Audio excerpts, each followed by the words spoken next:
Is Milo Yiannopoulos promoting the rape of children? Because CPAC has come out and said they're canceling his speech because he's promoting pedophilia. I shot an earlier report that's more lengthy. The audio is a little bit low, so we're doing this again, but the point is it's posted at Infowars.com. I break the whole thing down. How a major British Prime Minister, the police have come out and said was a pedophile. We knew that over a decade ago. How all these big institutions are openly involved in pedophilia and using it as a system of control. And then this guy talks about how he was sexually made active back when he was a teenager by a Catholic priest, and says he thought that was okay. And so people are saying, hey, you're promoting pedophilia. The point is he's the victim of Stockholm Syndrome, classically believing the abuse was okay. We're not saying what Milo's saying is okay, it's bad. We're the ones exposing it all. But when you get into the necrophilia and the murder of kids, that's what really goes on. The procurers, from our research, like the Jerry Sandusky's and his son that just got caught for being a procurer, they're just the Renfields. They're just the gateway to what really goes on beyond that. So that's what we're getting at here. And I told you major bust of pedophile networks were coming in the near future. So when you see all these different conservative and libertarian news channels getting censored, when you see Reddit, drudgereport.com's linked to our article right now, announcing they're going to start censoring anything that's, quote, politically incorrect on the Donald subreddits, when you see all of this, understand this is because the establishment can't challenge through thought what we're doing. So they're trying to come in and censor it.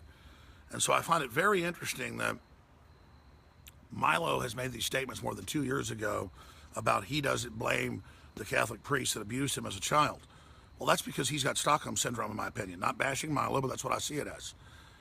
And so I'm simply trying to get people to realize that the media acting like they're all concerned about Milo is a distraction from the bigger issues going on and an attempt to start censoring the alt-right, that the whole system is in a full fever pitch. And again, who's the guy with 54 million subscribers on YouTube? PewDiePie. That's right, PewDiePie. My kids tell them about him.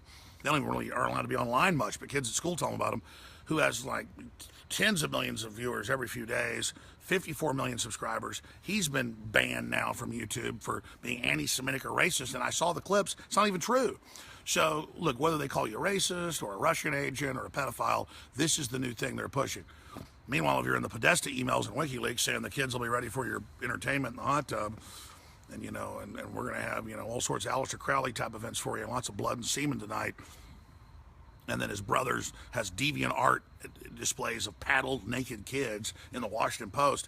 Let's just ignore all that and let's move on to Milo, who got abused as a teenager and thinks it was okay because he liked it. So again, that's the big issue here, is that we have this going on and we have the media, as usual, cherry picking what they want to go after. And listen, I have no stock in Milo. I have no stock in Breitbart.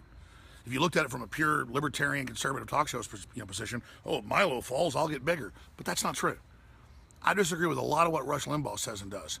But he's openly admitting the deep state, a term I've been using for decades, not from Greenwald. The fact that the deep state wants to take Trump out shows the whole power structure's upset, and now Limbaugh's out talking about it. I spent $250,000 or more on Limbaugh's show years ago, which isn't much, sounds like a lot, for months of advertising when they were trying to boycott him. Well, his ad revenue went down, his prices were down, so I could actually buy cheap, make a profit, and support free speech while I was doing it. But I mean, I've supported Limbaugh. They're trying to bankrupt him 6-7 years ago because I knew it was a test for everybody else. It's that simple.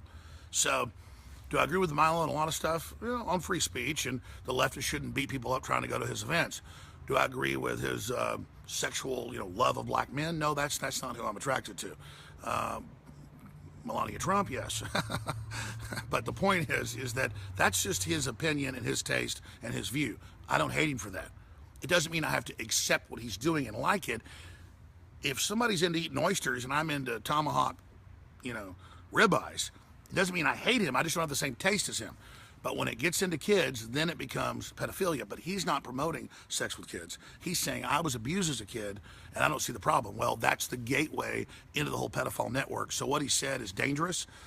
It really shows how twisted things have gotten. But again, he's under the Stockholm Syndrome, the learned helplessness. Look it up for yourself. Now, coming up in about 5 minutes, the biggest threat to Donald Trump discovered.